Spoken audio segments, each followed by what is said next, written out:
Not picking up a heat signature. Russ, come in. Russell, there is something moving in front of me. I mean, I can only describe it like a black silhouette walking past. What if the camera caught something it wasn't supposed to? Something lurking just out of sight, watching you back. Would you dare to watch the footage that never blinks? The camera wasn't supposed to catch anything, but it didn't stop rolling. In today's video, we're diving into a real-life series of encounters caught on camera. Moments that were never meant to be filmed, but somehow were. We'll walk through what happened when something unexpected showed up in the woods, right where the camera was set up. These aren't just stories. They're real, recorded events that leave more questions than answers. Watch closely because you might see things others missed. Stay with us until the end. You won't want to miss a second of this. Some encounters leave a mark not in photographs or footprints, but in memory. Quiet, unshakable moments that stay with you long after they've passed. This real-life account comes from the YouTube channel Salish Sasquatch, where true experiences from the forests of the Pacific Northwest are shared in the witness's own words. It's told by Jack Bowers, who was just 15 when he first heard of an event that would stay with his family forever. A night when a Sasquatch tried to enter his family's home in the quiet coastal town of Fort Bragg, California. The night was still, the kind where every sound seems louder. Outside, the air was cool with a faint smell of salt drifting in from the ocean. Inside, the family was gathered when slow, heavy steps began to move toward the house. They weren't quick or clumsy. They were steady, deliberate, each one pressing into the earth as if something very large was approaching. When the figure appeared, it stopped just short of the porch light.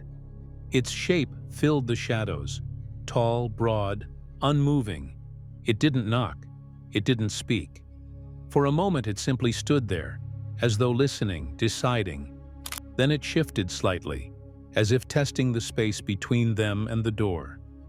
Watch yourself. In their home, in the middle of the night, actually at 4 o'clock in the morning, and that is important to us, and I think it's important to the Bigfoot community at large. And that's why I'd like to record this, so that my son and my wife and the rest of my family and other people will have at least our understanding of it. And I was about 15 and a half or 16. Jack wasn't there that night, but hearing the account firsthand at such a young age etched it deep in his mind. It wasn't just a story told around a campfire. This was family. This was real. And as he grew older, he would have his own brushes with the unknown. In Washington state, Jack spent time in dense forest country, places where the light fades quickly and the air holds a hush that feels almost alive. On one trip, he recalled hearing a branch snap deep in the timber, not the crack of something small, but the sound of weight shifting through the undergrowth. He stopped walking, straining to hear. That's when a deep, chesty exhale drifted from somewhere ahead. See this moment. Shut. It wouldn't click, and it was just a screen door anyway. The Bigfoot, I'm going to use that expression because later on that's what it is, obviously, came up to the door. It was taller than the door by quite a little bit, and when doors are, 78? Another time, in the same region, faint movement caught his eye. Between two thick cedar trunks, a shadow slipped out of sight, as if it knew it was being watched. Jack never saw its face, but the speed and silence of its retreat felt wrong for any normal animal. Watch here. Add or subtract to it, from it, it just was what it was. What had happened also at that encounter, we'll use that, at that particular encounter, the animal had put his hand on the sill and left a handprint on the sill. Now that handprint was sketched. Now years later, Jack still carries those moments. The night in Fort Bragg, the sounds in the Washington timber, the flicker of something more than shadow. None of it left a mark in photographs. None of it was caught in clear evidence. But it lives on, in memory, in the telling, and in the quiet spaces where the forest holds its secrets. What would you do if you were the one standing there, knowing something was watching you from the dark? Most creatures vanish when winter comes, but in the high mountains of British Columbia, something stays. Here, in a land where the air can freeze skin in minutes, life should be scarce. Yet it isn't. Elk still move through the valleys. Moose still browse by the streams. Even the smallest plants, like rose hips, cling to their stems for months under snow. It's a perfect ecosystem, quiet, balanced, and, some believe, watched. Todd Standing has spent years here, following a mystery older than the trails themselves. His question is simple, but the answer changes everything. If Sasquatch exists, how does it survive a winter that even wolves struggle to endure? He begins with food. Here, the land provides more than enough. Deer wander close, unafraid. Elk pass through almost weekly. Once a month, a moose appears, its massive frame enough to feed a family for weeks. And for something that knows the land like no other, winter is not famine, it's opportunity. Even the plants hold secrets. Rose hips, rich in vitamin C, hang on through much of the year. To Todd, every detail adds to the same truth. This is a land that feeds its predators well. Then there's the water. Not just clear, but alive with minerals. Melted from ice that has rested for 20,000 years. Flowing even in the heart of winter, when other streams lock in ice. Watch this part. I could smash with a stick, bring home. About every 2 days, I come across a deer where I'm literally a distance of 20 to 50 yards away, kill shot with a bow and arrow at worst, easy shot with a rifle of any kind. About once a week, I come across an elk. Once a month, I come across a moose. So with that much abundance, with meat, with the carnivorous diet, knowing how to survive out here, you literally have rose hips that have vitamin C that you could harvest at least 8 months out of the year. And then you have this. Look at this, one of my favorite things about the wilderness. Todd stands beside the current, the air steaming faintly above it. He imagines what might lie deeper in the mountains, hidden caves warmed by underground springs, shelter from the cold. Safe places for something with bare, wide feet to wait out the worst of winter. He's seen signs of planning before. Salmon pulled from rivers, wrapped in moss, stored in frozen ground like a larder. Hunting done in groups, moving over snow with a speed no elk could outrun. None of it by chance. These are survival skills, passed down through countless generations. One story stands out. A wildlife study once tracked an elk herd. Each year, the herd left open hunting grounds to shelter inside a national park. The young lived. The prime males disappeared. The report called it coincidence. Todd called it something else, management. He found a herd of elk that was just outside Banff National Park, and every year for hunting season, they would come into Banff and not get hunted from hunters going into the national park, which was the first time in history that's ever been noted. So he went to study them. What he did note is the young had a 90% survival rate, and males between 3 to 5 years old had a 90% death rate. His study got rejected. They called him incompetent, and then he called me. And he had to let that study go because what was happening was the Sasquatch were protecting this herd. So the young would survive. A predator taking the strongest, leaving the rest, keeping the herd healthy for the years ahead. This place still holds its natural hunters, wolves, mountain lions, bears. The balance is intact. And in that balance, Todd believes, Sasquatch has its place. Watch this part. And how a Sasquatch feels about that. So they see these trophy hunters come out, kill the old, yucky, nasty elk, moose, deer, whatever you want to call it, and literally they'll take the head off, which is the worst part of the worst animal, and take that home and leave the body. And they're thinking, what in the hell kind of crap is this? They just completely wouldn't understand how ridiculous that is. The ridgeline looms, dark against a silver sky. This is not like the southern forests, where predators are gone and the balance is broken. Here, life and death still follow the old rhythm. Here, a creature could walk unseen for decades, leaving only shadows and questions behind. Todd stands by the stream as the wind shifts, the pines whispering overhead. In his mind, the answer is no longer if they exist, but how close they might be right now. And maybe, if you stayed still long enough, the forest would tell you. The swamp in daylight can feel just as unsettling. No houses, no trails, just water, tangled shadows, and the constant hum of insects. Some say it's empty here once you leave the roads behind. Others say this is where things begin. In the summer of 2022, two researchers, Chris and Mark, stepped into this wild stretch. They weren't hunters or campers.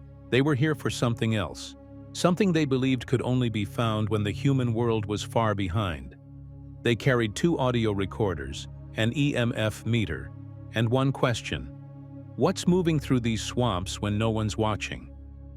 The first recorder went up quickly, tied to a branch. The air was still, heavy. Then, 3 loud knocks echoed through the trees. Deep, hollow, too even to be random. Watch this part. The audio recorder is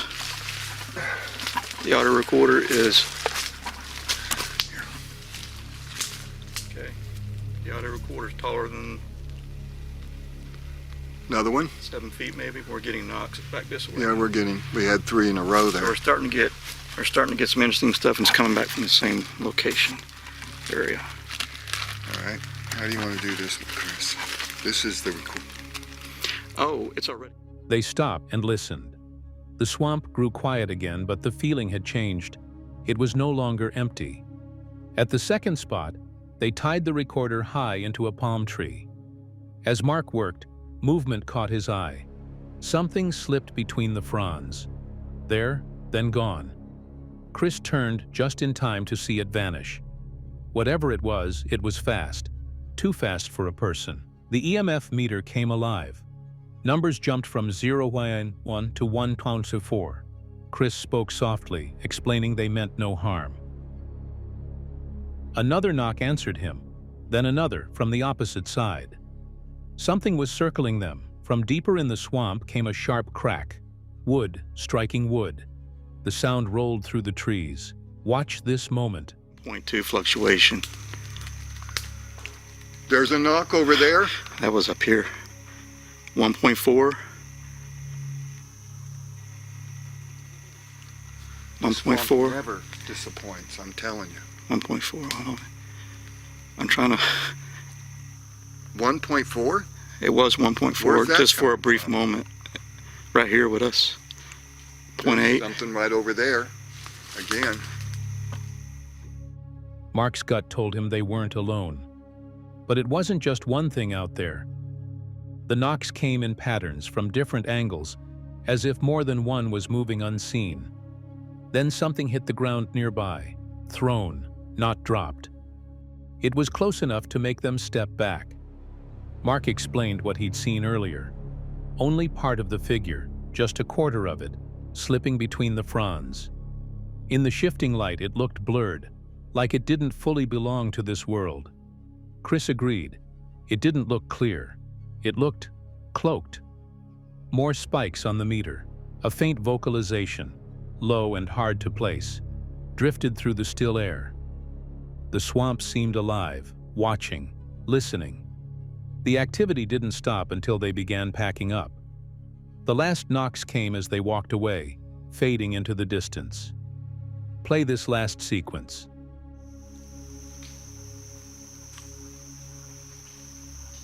I heard. What was that? Did you hear that vocal? I was over here. It sounded. I heard that vocal. Hard to tell what it was. I heard it. It was on the right, yeah. When we got that triangle, classic triangle pattern.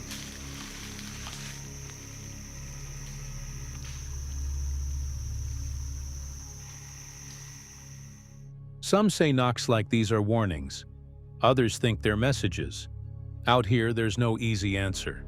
But Chris and Mark left with more than recordings. They left with the feeling that the swamp had been speaking to them. The question is, who, or what, was answering back.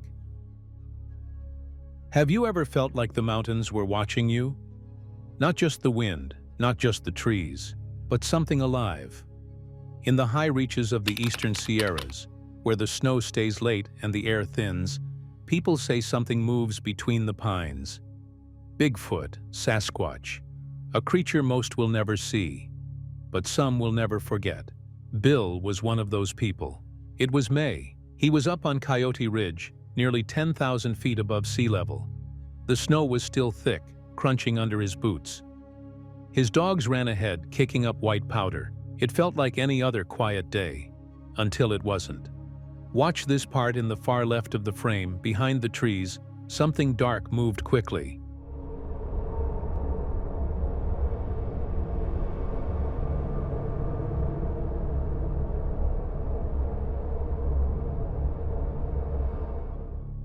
Not a skier, not a hiker. It walked smooth, almost gliding, with no bounce in its stride. Bill zoomed in later, 400%, and the shape became clear. Dark fur, a domed head, long arms swinging with each step. It slipped into thick cover, pulled branches aside, and squatted low, watching. The dog seemed to notice. Its head turned toward the shadow, but Bill didn't see it. Not yet. He panned away to film his dogs, never realizing a massive figure was only yards away, hidden in the trees. When RMSO slowed the footage to half speed, the details became sharper. You could see the arms move. The body didn't match a human frame. And the way it stopped, low and still, felt more like a predator than a passerby. Arthur knew that feeling. His story happened in 1997, deep in Sequoia National Park. He was a ranger back then, sent to investigate strange sounds in an overgrown area visitors rarely entered. Noon sun filtered through thick brush. He had a tranquilizer rifle in the Jeep, just in case. Then came the growl, deep, close. He turned and froze. It stood taller than any grizzly he'd seen. Reddish-brown fur, wide shoulders, human-like hands, massive and strong. Its face wasn't animal, it was something else entirely. Arthur's voice shakes even now as he describes it charging toward him. He dove into the Jeep just as it hit, smashing the window. The glass burst inward. It grunted, angry, hurt, then chased him on all fours, fast as a sprinting chimp. Arthur floored it, swerving around curves until the thing was gone. When he returned, shaken and pale, his boss didn't believe him, called him a liar, fired him. For years he kept silent, living with the fear, the dreams, the panic attacks, and still he insists it was no bear. Bears don't have human faces. They don't watch from cover. They don't run like that. Look closely. Be careful.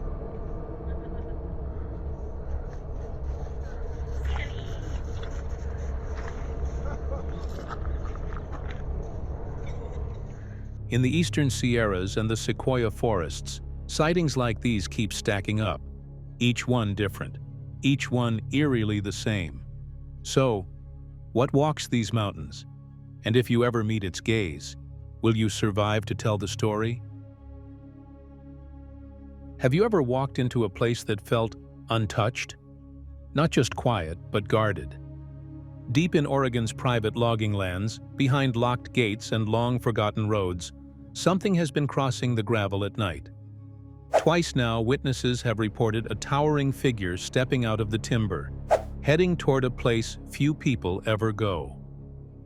Cliff Barackman and Nico Spadafora call it Easter Island. They gave it that name so they can talk about it without giving away the real location. It's a place of thick forests, game trails, and no casual visitors. With new permits in hand, they finally stepped into hundreds of unexplored acres, hoping to learn why Sasquatches seem drawn here. They start by walking old logging roads, eyes scanning for soft mud that might hold tracks. The air is cool, the forest still. Then, signs of life. Watch this part. Look at this. This is a game highway. This isn't a one-time travel path or something. This area right here is used a lot. And a neat thing about this is that if you drew a line from where this game highway is to the location on the road where Sasquatches have been seen twice now, it's less than a quarter mile. They find what Cliff calls a game highway, a wide, worn path cutting straight toward the very spot where both sightings happened. It's less than a quarter mile away. Hoof prints, scat, and bent grass all say this route is used often. And where prey walk, predators watch. They move deeper. A pile of fresh bear scat steams faintly in the shade. Bears mean abundant food, and where bears thrive, Sasquatches might too. A snapped tree catches their eye, its top broken, not twisted, as if something heavy leaned hard against it. No elk marks, no human saw. The road sinks lower, grass creeping over the gravel. Brambles thicken, tangles of Himalayan blackberry, thorned and dense. Perfect cover. Something could lie inside and never be seen. Lots of snowberry too. Right here, yeah. Don't know why all the berries are still here, none of the leaves, but... Walk right through it all, didn't notice. A glint of water pulls them forward. They push through until the trees open onto a small pond, ringed with fresh shoots. Deer prints crowd the shore. A narrow trail winds down to the water's edge. From a cliff above, anything could watch the animals below without being seen. Look closely. Lo and behold, there's a pond down here, and where there's water, there are plants, and where there are plants, there are herbivores, and where there are herbivores, there are their predators. It's a perfect hunting blind, or a perfect lookout. The cliff also leads back toward the original game highway, but to get there means fighting through steep, thorn-covered slopes. The climb is brutal. Brambles claw at their clothes, thorn tips finding skin. Steep ground forces them to grab at roots and rocks. Halfway up, Nico freezes. Fresh bear tracks in the soft soil. The animal used the same route, likely just hours earlier. The view from the top is worth it. From here, the movement of deer below is clear. The pond glimmering through breaks in the canopy. It's exactly the kind of place a hidden watcher might return to again and again. Watch here. I thought that looked like a bear trail earlier. Look at that. Oh yeah, right there. Yeah. That's a good shot here. You can see with the light and everything. Yeah, fantastic. Cool. That's a good one. 2 road crossings, a game highway, fresh bear sign, remote terrain with rich food sources. Every piece points the same way. This could be a travel route for Sasquatches. So the question is, how many times has something already stood here, watching? And next time, will anyone be close enough to see it? It was early October, deep in the Alabama backwoods. The kind of place where daylight fades fast and every sound carries, but you can't tell from where. The man telling this story had hunted these woods for decades. A lifelong outdoorsman, he knew the difference between a bear, a buck, and everything else. He had spent countless mornings before sunrise in the tree stands, evenings tracking deer along game trails, and nights listening to the low calls of owls. The woods were like an old friend, one that spoke in rustles, cracks, and whispers. That evening, the air was cool and crisp. The ground was soft with fallen pine needles, muffling his slow, careful steps.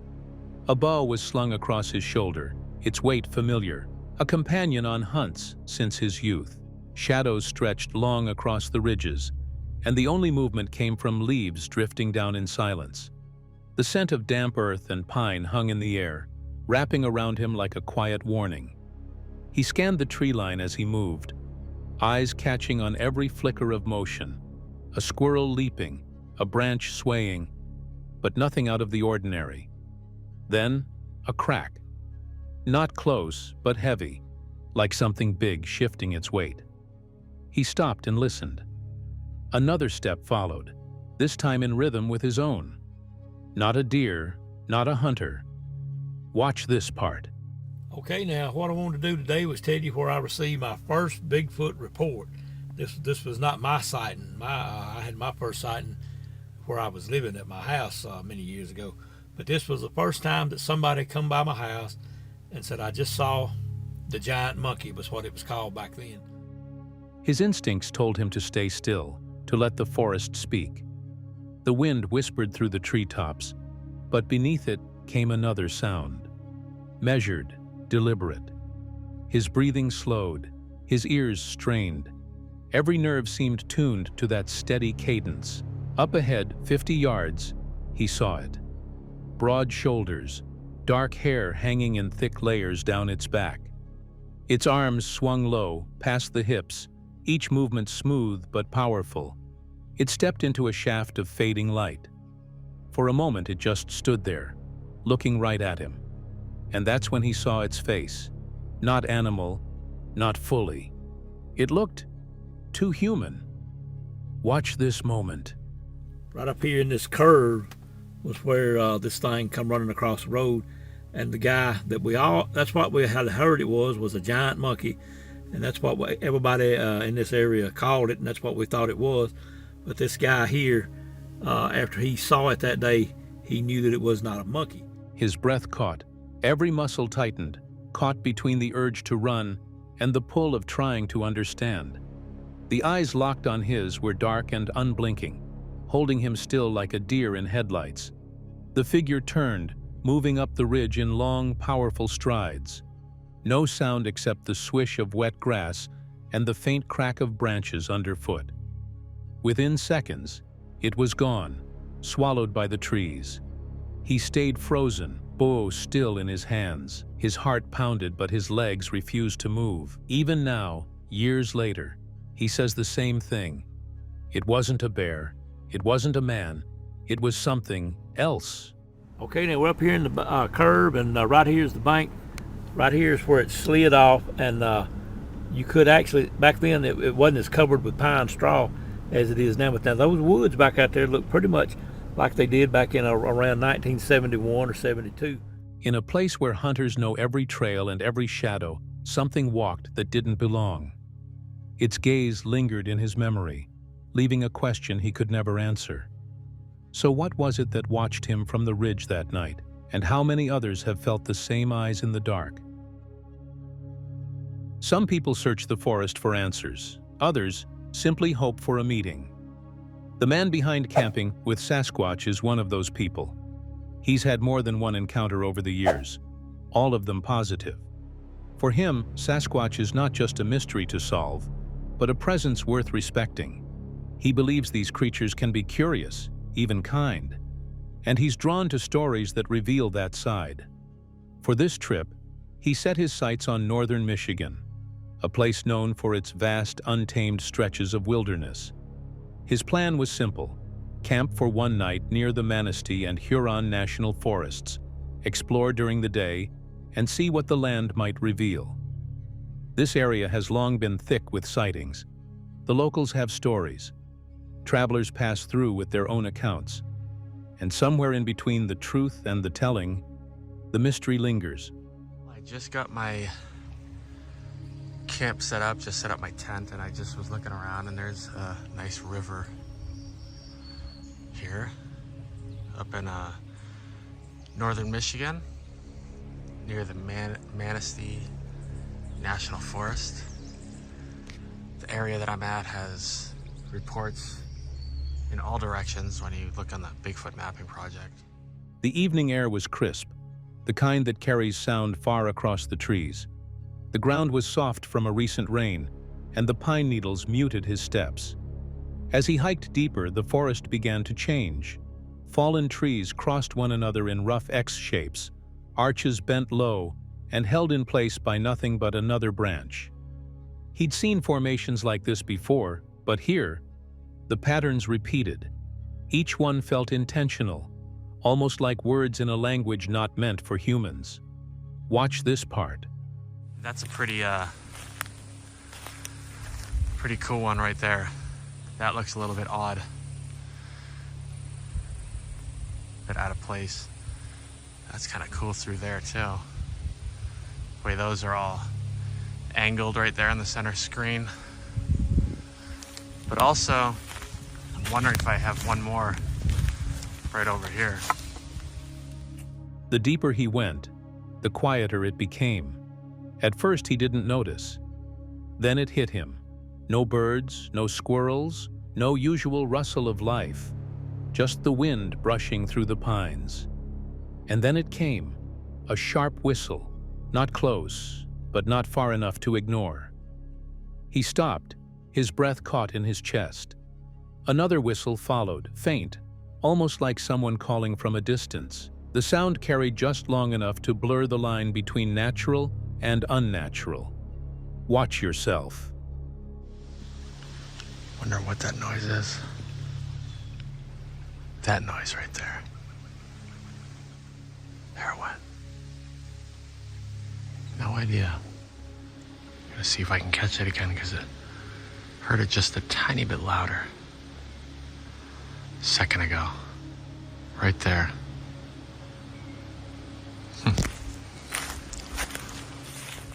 A narrow trail took him to a sandy slope leading down to the water's edge. The river moved slowly here, dark and reflective. In the soft ground were small, bare-looking prints. Too narrow for boots, too long for deer.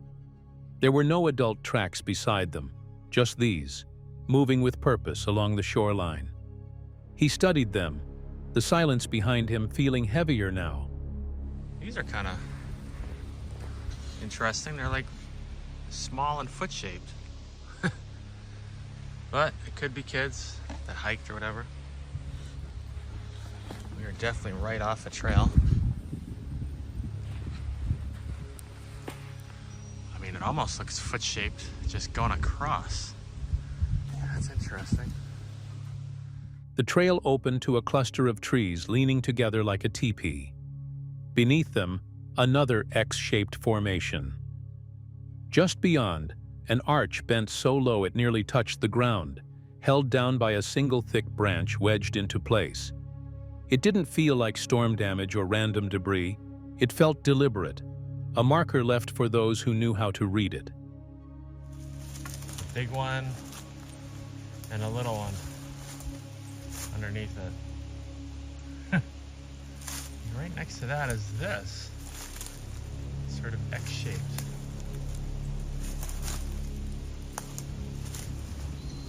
That's cool right here though. Let me back up so you see the hole. There we go. That is cool. By the time the sun began to fade, the forest had offered no clear answers, only signs, bends, breaks, tracks, and the echo of that strange whistle. Maybe it was all natural, or maybe something had been watching from the trees, curious about the man who had come looking for it. Have you ever followed a trail in the snow, not knowing what made it? Not a deer, not a coyote, something heavier, something that walks like us, but isn't us. That's the thought that crossed Mark's mind on a quiet back road in the mountains. Snow still clung to the ground, but not everywhere. Patches had melted, leaving bare dirt in strange shapes. That's when he saw it. A print, broad, deep, fresh. At first he thought bear. His boot almost fit inside, but the shape was off. The toes looked wrong. The track crossed the road, then slid down into a narrow cut in the hill. Watch this part. Mark from Colorado Bigfoot knows these signs. Must be a bear. Big old bear. Look, he's really big, you guys.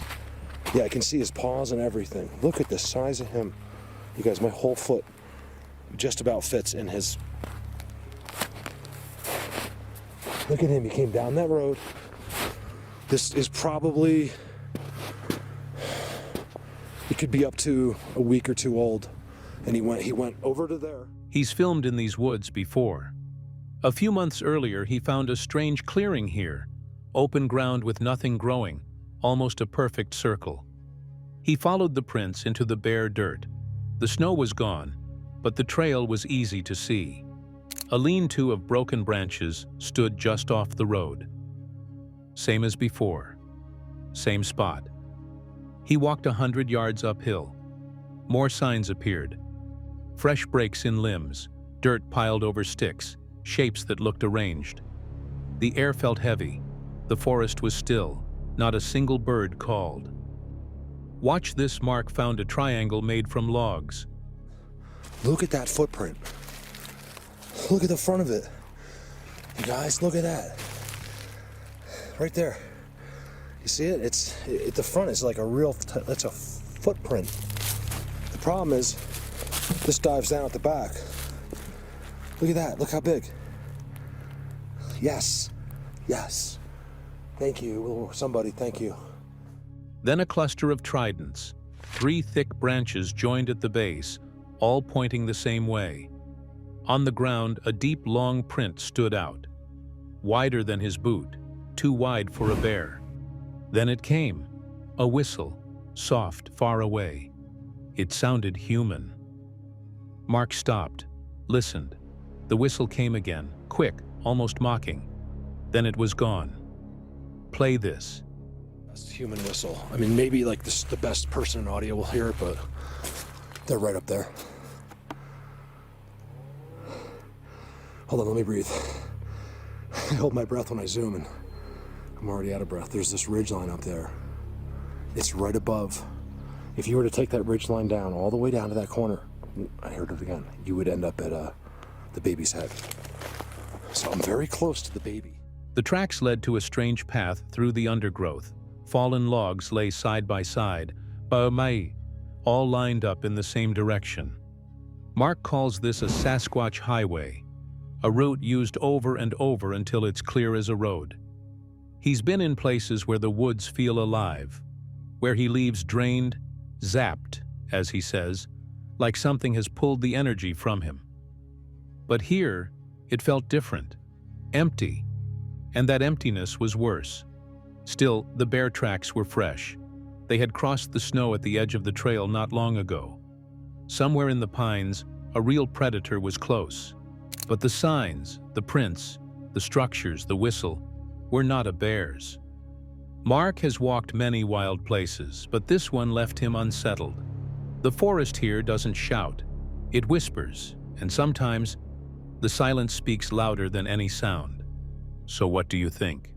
A lone bear, a hidden person, or something much older walking these mountains long before we did? A quiet snow fell heavy overnight, blanketing the North Country with a thick white coat. Shelby and Chad stepped outside their cabin, ready to tackle their daily chores. But something unusual caught their eyes.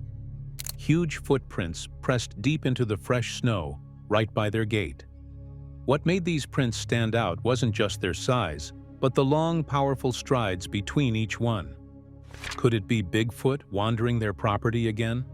The tracks wound around the north side of their land, a spot where strange things had happened before. Shelby's voice was calm but curious as she showed the massive prints beside her own size 13 boot, barely fitting inside one of the impressions. The snow around was at least 3 feet deep, and even Chad struggled to move through it. But however heavy the snow, whoever or whatever made these tracks had moved with ease. They hadn't been there the night before. The snow had fallen after their last check, meaning this visitor came in just hours before they found the tracks. The snow had partially covered the prints now, evidence of how fresh this mysterious presence was. Shelby grabbed their snowshoes, knowing they would need them to follow the trail without sinking deep into the snow. Play here. Going around our gate, this is the north side of our property. This is where we've always seen stuff take place up here. You guys can check out a couple of our other videos, like North Country Sasquatch is one of them, or North Country Bigfoot. Real quick, guys, if you hate the Cleveland Browns, hit that subscribe button. As they walked carefully, each step sank heavy. The forest was silent, except for the crunch of snow beneath their boots. The tracks led past the gate and into the thick woods beyond, disappearing into the shadows where the trees grew close. The feeling was strange, both exciting and tense, like the forest itself was holding its breath. Their videos from past seasons showed similar signs: large footprints, glimpses of dark shapes moving just beyond sight, and strange noises caught on camera. This place held stories, whispers of a giant hidden in the trees. but seeing the prints up close made it real. The snow seemed to capture a moment frozen in time, a visit from something big and unseen. As they followed the trail, Shelby and Chad talked quietly about what it might be. A bear? The tracks were bigger than any bear they'd known around here, and the strides too long. Something else was moving here, something that left its mark in the snow like a silent warning. The woods grew darker as the sun dipped low. The cold air bit sharper. Suddenly, a faint whistle echoed through the trees. Soft, almost human, but strange. Shelby paused, heart quickening. Could it be a signal? Or just the wind playing tricks? The tension hung thick like the falling dusk. Watch this part. Heading up to the north side of our property. Let's get out and take a look at them real quick. So if you guys have seen our videos, some early videos, there has been some interesting stuff taking place, some Bigfoot-like. Look at those tracks right there. So those tracks are going around our gate. This is the north side of our property. This is where we've always seen stuff take place. They pressed on, feeling watched, wondering if the visitor was close, just out of sight. The snow showed more signs, broken branches, disturbed dirt, like a trail left behind by something careful but large. Watch this part. See how big those strides are.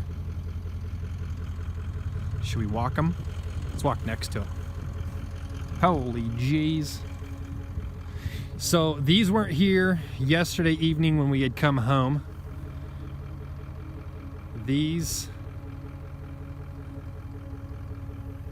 and they're snowed in. So this, whatever this was, came through here last night. And then, we're gonna have to go get the snowshoes. This stuff's too deep. By now, their breath was visible in the cold air.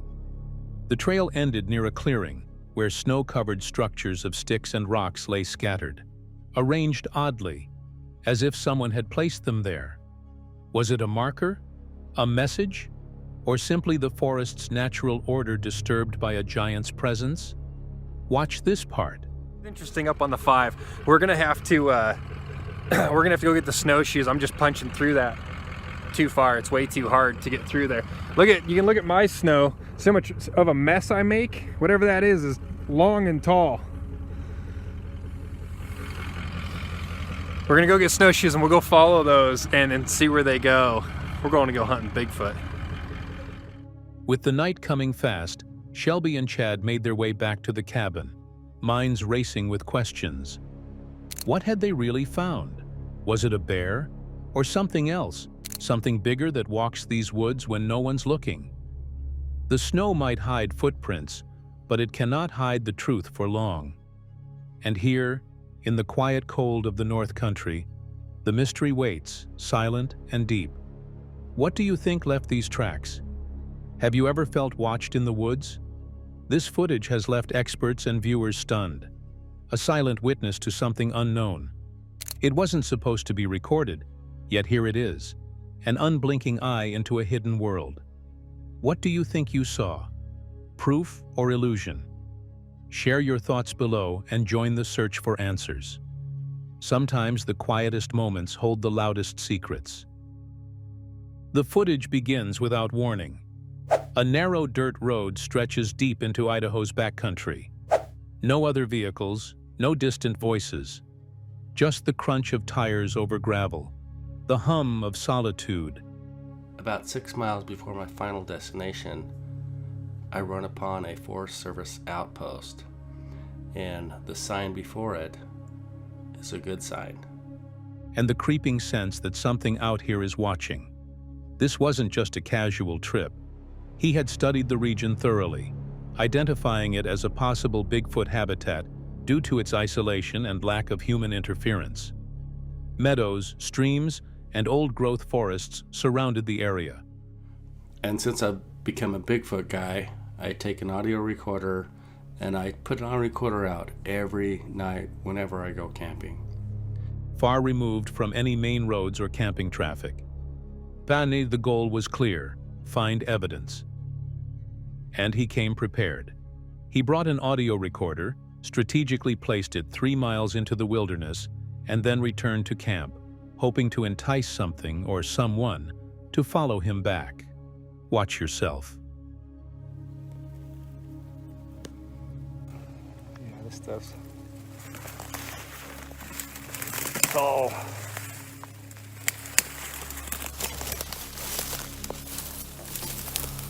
Tall as I am. Taller. In this segment, he sets up his camp near a quiet stream and explains the plan. Record potential sounds and activity overnight while documenting everything on camera. The area is still and heavy with silence, perfect conditions for any large creature to go unnoticed. As evening falls, the forest begins to change. Just to say, hey, this is what I saw. I'm so bummed. So as far as the description goes, seeing it and thinking about it, I remember seeing something similar to it online like 5 or 6 years ago or something. Light fades quickly, the wind calms, and the atmosphere grows tense. The camper starts a fire, surrounded by towering trees and distant rustles. But what starts as a peaceful night quickly turns into something else.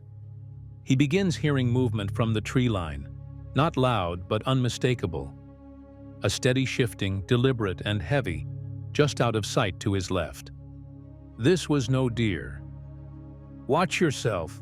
And I grab my memory card, I put my memory card in, I get back out, bring it up, and of course, it's gone.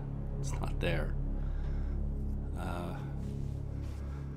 Yeah, and I scan everywhere, and this is me scanning everywhere, and I'm shaking. You can see how bad I'm shaking. I am just shaking because this is so crazy, but I mean, I don't see anything. He grabs his newly purchased night vision goggles, still fresh from the box. In a moment of pure tension, he fumbles with the batteries, hands shaking slightly as the sounds from the trees continue. When he finally gets the goggles powered on, he scans the darkness.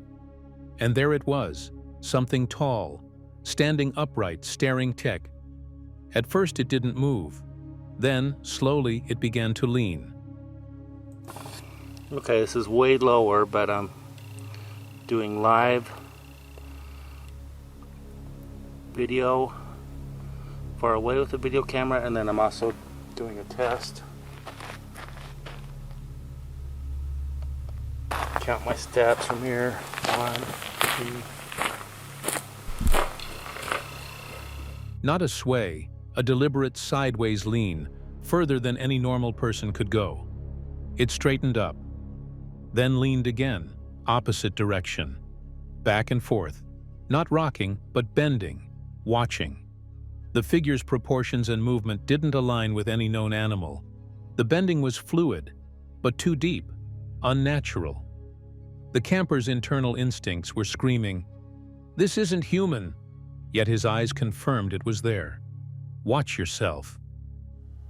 At night from the night vision camera, and this is the daytime recreation, and it's not exactly the same, but you know, it's pretty close. This leaning tree's there, this leaning tree's there. My recollection is, you know, it was about probably this head branch tall, you know, which is this over here. Through the night vision lens, he could see the figure's dark outline, faintly illuminated in infrared. It stood motionless between each lean, as if trying to study him without approaching. The behavior matched numerous eyewitness reports describing Bigfoot's so-called swaying behavior. Though in this case, the creature wasn't swaying, but leaning, peering, evaluating. But it looks a little different during the daytime. A little bit different angle. I might have been taller here to my eyes versus on the tripod here. So I had 2 cameras rolling at the same time. This side is, you know, just what it looks like with your own eyes, you know, the camera not zoomed in. The encounter lasted long enough to leave a permanent mark on the camper's memory. There was no charge, no sound, no aggressive gesture, just presence. A silent, towering figure moving in a way that defied logic. Was it curiosity that brought the figure so close? Was it following his trail from the recorder site exactly as he'd planned? Okay, this is where I first go, is the farthest way it probably is. It's probably right there. I go to where that tree's leaning over, and then I come back a little closer. I think I come back too close here. And you can see the difference in both. Or had he trespassed into territory rarely disturbed, and the creature was simply observing? No answers came that night. But the footage, the reaction, and the sequence of events, recorded and documented, add to a growing body of eerily similar encounters.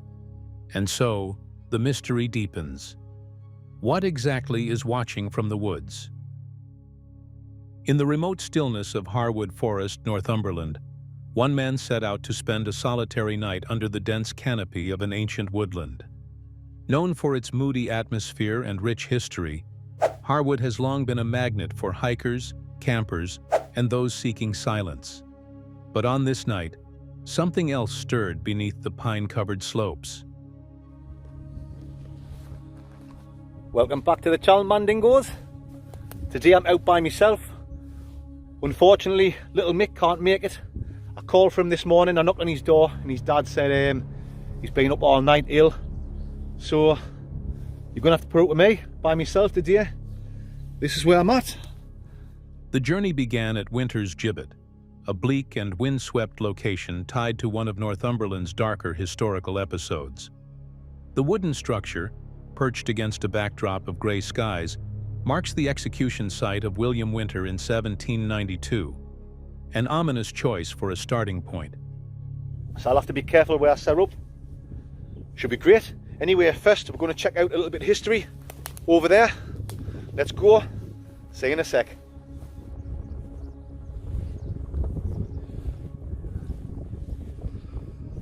But for the host of the Blot Outdoors show, it was all part of the experience. He hiked deeper into Harwood Forest, carefully selecting a clearing to pitch his tent. The surroundings were quiet, almost unnervingly so. Only the wind sifting through the trees and the occasional call of a distant bird broke the silence. I've just been sitting quiet, drinking me can, and I can't hear a thing. So, I think I'm just far enough away from them. Hopefully they don't start messing about later on.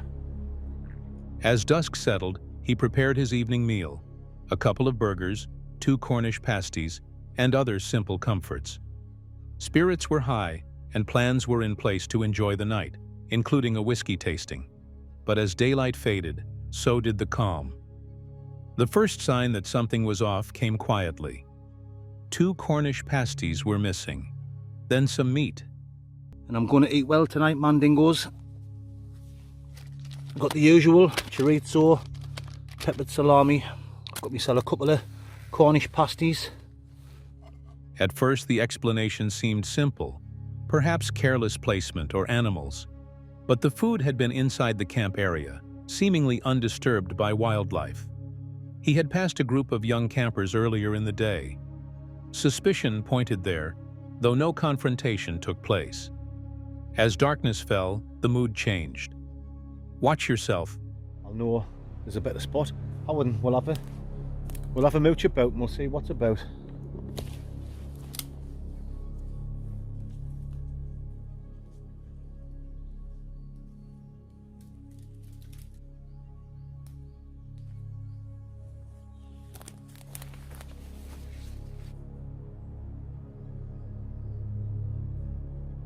Low tapping sounds began to echo just outside the tent.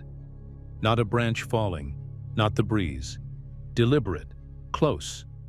The kind of sound that suggests intent. Then silence, that heavy, watching kind. The camera captures the moment clearly. Tense breathing, hesitation, and then a decision to unzip the tent and look. To be honest, everywhere I've seen so far is no better than what we've already got. I'll go up a little bit further here. A flashlight sweeps the darkness, catching only swaying trees and empty ground. No eye shine, no movement, but the feeling of being watched lingers. Later, a clearer explanation surfaces. The host's close friend, known to viewers as Little Mick, emerges from the shadows, revealing that he had followed the expedition in secret, intending to play a prank. Dressed in a makeshift costume, do you know what I mean? I've been shiting myself all night in the woods here, and it's Little Mick all the time, taking the piss out of us. he'd staged the eerie tapping and stolen the food, mimicking the signs often reported in alleged Bigfoot encounters. Watch yourself. Can't even find your tent. Hey, what the f*** there? What the f*** is this?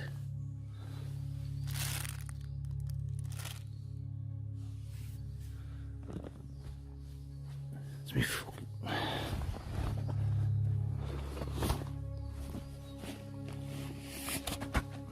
Hell, man. It's f***ing strange. Sorry for the language, guys. 2 Cornish pasties and meat's gone. I mustn't like peppered salami, that's still there. Laughter follows. Tension dissolves.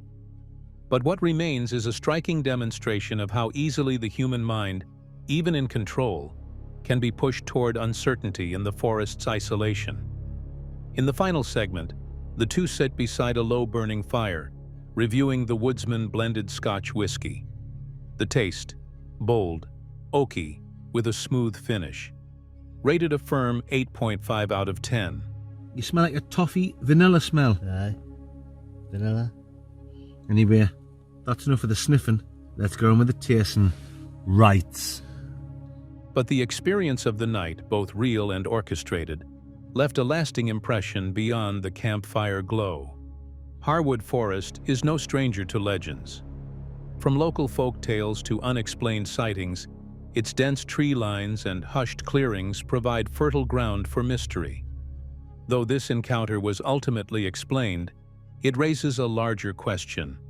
How often do we dismiss strange happenings as jokes, pranks, or tricks when they might not be? Watch for yourself. Hey folks, I know I'm being silly. Just, you know, when you're in the woods or something like that and you get that horrible feeling you're not by yourself. That's what I got. So what I'm going to do is I'm going to go in the tent now. We'll continue the Wasky review in the tent. That way I'll feel a bit safer. I know I'm just being daft, but however, let's go in the tent and we'll do the Wasky review there. You know, makes sense. What if no one had revealed themselves? And how many so-called hoaxes have left behind traces that still defy explanation? In the wild, even laughter can leave shadows. Why, it looks like a Sasquatch, Mick. Anyway, hope you've enjoyed it. Obviously, as you can tell, we've had a good time. The LaBarge Creek region of southwestern Wyoming is remote, rugged, and layered in silence. Tucked between pine-thick slopes and winding tributaries, this part of the Bridger-Teton National Forest has seen little change over the decades. Yet, for those who've spent time deep in these woods, the stillness holds more than just isolation. In the early 1960s, Michael Nelson was just a child. His family camped often in these backwoods near Clear Creek, a tributary flowing into LaBarge Creek. One afternoon, while heading to the creek to collect water, something unexpected shifted his understanding of the forest forever. Just as he bent near the edge of the water, he became aware of a presence, not from sound, but from the sensation of being watched. Turning slowly, he found himself face to face with a figure standing only 12 inches away. The creature was massive, covered in dark hair, yet with facial features that were mostly bare. Its skin, described as grayish-black, held a texture unlike any human. There was no fur on the cheeks or forehead, and the eyes, wide and deep, stared directly into his. There was no aggression, no movement, only a prolonged, silent gaze that seemed to study him as much as he was studying it. My father, my sisters, my brother, and I were camped on Clear Creek. It's a drainage of LaBarge Creek. My dad had left camp early to go check on one of the herds and move them to a new feeding location. It was still dark outside, but I was awake and up as usual with him to see him off. The standoff lasted seconds, yet for a young child, it stretched time. And just as suddenly as it began, the creature turned and vanished back into the forest. That was not the only encounter. Years later, during another family outing in the same area, Michael witnessed what appeared to be the same type of creature. This time it was crouched beside his sister's sleeping bag. The figure leaned over her silently, again with no signs of hostility or violence. It moved away as quietly as it had come. I woke up in the middle of the night. The sky was clear. I remember seeing the stars and the moonlight, which lit up a large man-like figure that was leaning over, looking at my sister next to me. These events, as reported by Nelson, were later submitted to the Bigfoot Field Researchers Organization and shared with the Rocky Mountain Sasquatch Organization for documentation. They remain among the rare cases involving such close proximity, particularly the Clear Creek incident, where the witness claimed to be only a foot from the creature's face. Not far from these events, another account surfaced, this time from a ranch hand working in the LaBarge Creek area. While out tending livestock near a remote tree line, the ranch hand claimed a large bipedal figure emerged from the brush. It moved with weight and purpose, walking directly past him at a close distance. He described thick, dark hair, immense shoulder width, and a height that exceeded any human norm. No words were exchanged. The animal looked once toward him, then continued walking into the timber without a sound. I'd never heard or thought about Bigfoot or Sasquatch. It wasn't until I heard and saw the Patterson film, and then the frozen body of the monster in the freezer that came through town, that I could have put a name with these creatures or monsters. Taken together, these incidents suggest something persistent in the area. A presence that's been seen across decades and generations by those living close to the land. No photos, no footage, only memory, impressions in the dirt, and the quiet weight of an experience that never leaves the witness. As always, what exactly was encountered remains unconfirmed. Yet these are not isolated reports. They form a pattern: consistent descriptions, consistent locations, and consistent silence from the forest after the moment passes. Star Valley area next to Grover State Park. Our property actually buttons up next to that. It was a really remote place when I was a kid. Now there's quite a few more summer cabins and whatnot, but my parents inherited some of that property and we camped there every summer, so I spent most of my summers there. Could these reports represent an undiscovered species? Or are they something else entirely? Misunderstood, misremembered, or perhaps deeply rooted in human perception? Whatever the answer, the forests surrounding LaBarge Creek remain just as quiet as they were 60 years ago.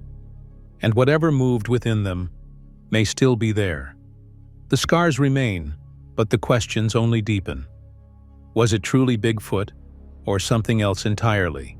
The forest gave no answers, only silence. This case stands unmatched in brutality and mystery. As more reports surface, one truth becomes clear. Something powerful roams unseen. Will you be ready if it comes closer?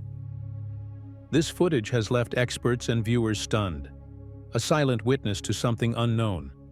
It wasn't supposed to be recorded, yet here it is, an unblinking eye into a hidden world. What do you think you saw? Proof or illusion? Share your thoughts below and join the search for answers.